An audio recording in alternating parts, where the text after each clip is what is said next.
Hello, and on today's episode we're going to talk about the critical period hypothesis. Now, you might not know this by name, but you've almost certainly heard of it by the concept. The idea that younger is better when it comes to second language acquisition. Adults can't learn native pronunciation or native fluency, or kids just absorb language like a sponge. We've certainly all heard that anecdotally, but is that really the case? I spoke to Heather Marsden, who is a lecturer in the Department of Language and Linguistic Science at University of York in England, which is my old hometown.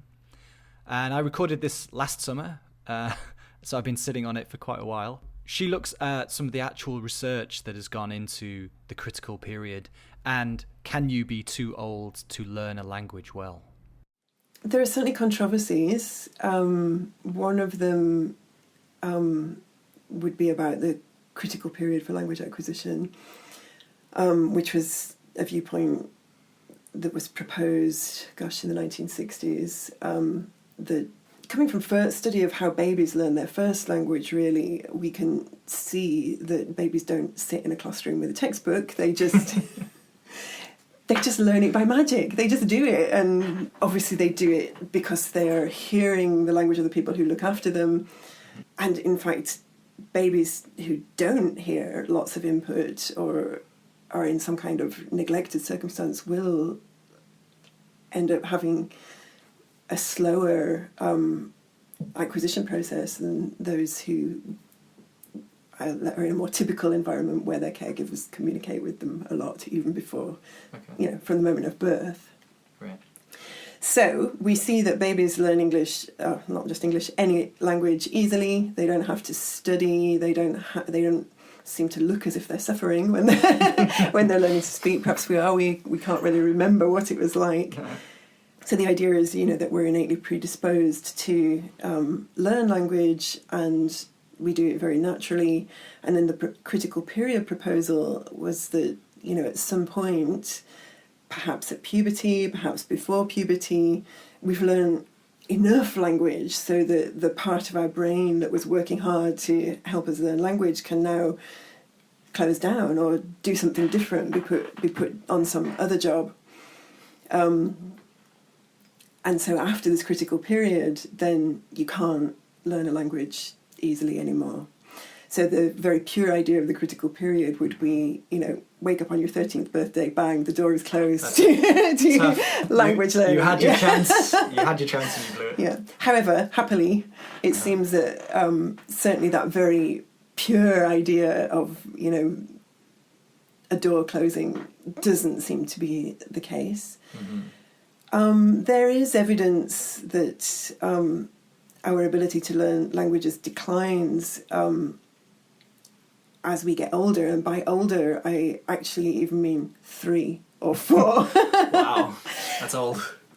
But in that, often a child who moves to a different country at age 3 or 4 may and starts to learn the language of that country from that point and continues learning it into, using that language until adulthood, may still have hallmarks of a non-native pronunciation or a non-native grammar, probably very subtle hallmarks that people wouldn't even necessarily notice in normal circumstances. But some kind of interference. From L1.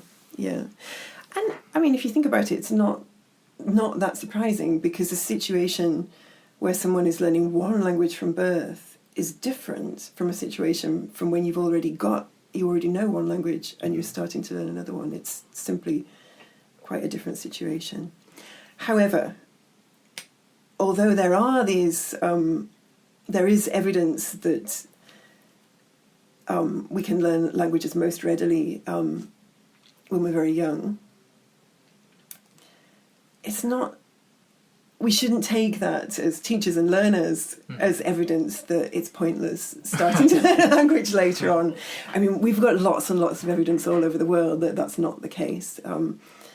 Many people start to learn a language as early teens, or, people start new languages at university, or start a new language when they move to a different country as an adult because of a job or because they've fallen in love with someone and go on and learn the language, and they might not end up with a native-like proficiency in that language. But if you can communicate well enough to your satisfaction and, you know, make yourself understood with others, then of course, you know, passing for a native speaker isn't necessarily a goal and doesn't have to be a goal. Right. So you said they might not achieve native speaker pronunciation. Is there a cut-off point for pronunciation? Well, I mean, I can't say that there is a definite cut-off point, but I think it's true that even, you know, as I mentioned, at a very early age, there are studies that have looked at, one that I'm thinking of was actually Spanish speakers who immigrated to Sweden and learnt Swedish, and the particular study looked at people who'd arrived in Sweden at age 1, age 2, age 3, all the way up to 18 and beyond. And then presented their results both looking at the different specific ages, but also here are the ones who arrived before they were 12, here are the ones who arrived after they were 12. There were very, very few in the after age 12 group who were perceived by native speakers of Swedish to sound like or native speakers of Swedish. Right. There were more in the below 12 group who were perceived to sound like native speakers of Swedish, but it was by no means the case that everyone who arrived before age 12 sounded like a native speaker of Swedish. In this quite rigorous study that involved several methods of testing, not just here's a speech sample, does this person sound like a native speaker, but also phonetic analysis of the speech samples from the participants in the study, and it was a huge study. So although the younger you start, the higher your chances are, it's not the case that every single person would not attain native-like pronunciation beginning later than age 12, and it's not the case that every single person who starts before age 12 would acquire native-like pronunciation. So there are individual differences going on here. Okay. And at the end of the day, you know, what is native pronunciation in any case? There are so many different accents in English that, you know, there's a huge variety in the way that we sound as native speakers and as non-native speakers. So I would, you know, we can talk about this idea of earlier being better, and we can have the benchmark being native-like pronunciation or native-like grammar. But most of us as language learners are not necessarily aiming at passing for natives in any case. We're aiming to do well enough. Right. And it's a rather unrealistic goal and an unnecessary goal, because we don't need to be native speakers of the languages that we speak non-natively. It's kind of almost an impossible setup. You can't be both native and non-native. Right. Right. Another thing that has come out of critical period research is the idea that, okay, kids, you know, young children below age 12 are better at learning languages. Therefore, we should teach them earlier at school. Schools should teach, you know, from the start of primary education. And I am actually in favour of that view, but I think we should be very careful with that view, because just because we give students, say, an hour a week of English from age 6, that doesn't mean that they're going to turn into native speakers of English. So we should be very careful about what our expectations are. Although earlier appears to be better, earlier doesn't equal, therefore, they're going to be native speakers of English. People who sound like native speakers of English usually began learning English as their first language, or one of their bilingual languages if they're bilingual learners, or very, very early, you know, before even the start of elementary school. And, more importantly, they have masses of input. So if you're teaching English at primary level, or English or whatever language it is that you teach, chances are in your curriculum you haven't got much more than an hour a week to teach it. Yeah. So the amount of input that your learners are going to get is vastly reduced compared to somebody who has English as the language that's spoken at home. So I do actually think it's great to teach languages at primary school, because exposes kids to other languages early. It helps them see that speaking, hopefully, helps them see that speaking another language is a real thing. It's, Right. you know, it is another valid form of communication. Hopefully they can see it as fun if teachers can use, you know, good primary methods to teach it rather than, I hope, not grammar translation at age 6. not 100% at least. Yeah. So I think there are lots of good reasons for teaching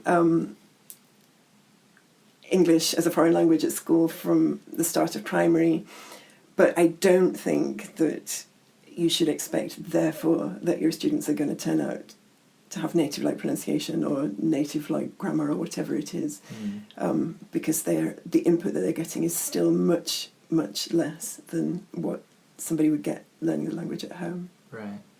A lot of studies looking at the effect of age on second language acquisition have, you know, quite reasonably found participants for their studies based on the age that they arrived in a country where they're going to be learning a new language.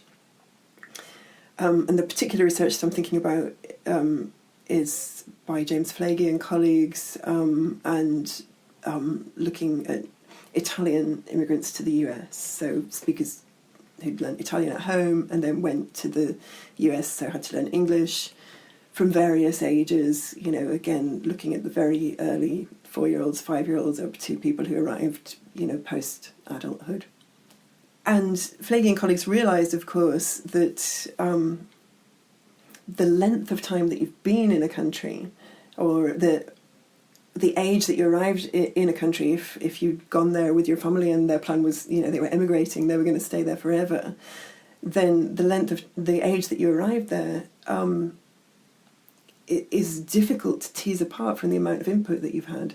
Mm-hmm. So, you know, it raises the question of, well, is it even age that matters at all? Perhaps it's literally just the amount of input that you've had. And, you know, we've been coming to all these conclusions based on people who arrived at age 3, age 4, age 5 in the US, saying, oh, look, you know, how much more native-like they sound or how much more native-like their grammar is by age 25 or whatever it is. Perhaps it's not because they arrived at age 3 or age 4, perhaps it's literally because of the amount of input that they had. And so Flagey and colleagues tried to do the difficult task of teasing apart amount of input and age of arrival by asking people who participated in their study to give them some information about their use of English and their use of Italian in daily life. And asked them to answer, you know, questions about, you know, what language do you use when you're shopping. In the US, there are lots of Italian communities where you could actually do your shopping pretty much in Italian if you wanted to. Or what's the language of the communities that you socialise with, whether it's a church community or some group that you go to, is it an English-speaking group or an Italian-speaking group? And so they tried to get a measure of how much Italian the individual participants spoke and how much English they spoke, and put that into the equation, and found that indeed those who spoke less Italian in their daily life ended up sounding more native-like on the various measures that they looked at than those who used more Italian. I dare say those who used more Italian ended up having better Italian than the ones who used less Italian. So this is further evidence of how important the amount of input is. Right. So in theory, a 15-year-old and a 40-year-old both getting, let's say, 20 hours a week input should in theory be similar linguistically. Yes, they could be. I mean, then of course we get the individual differences because it depends on how motivated they are, you know. Yeah. All right, so on that note, so Heather Marsden, thank you very much. You're welcome.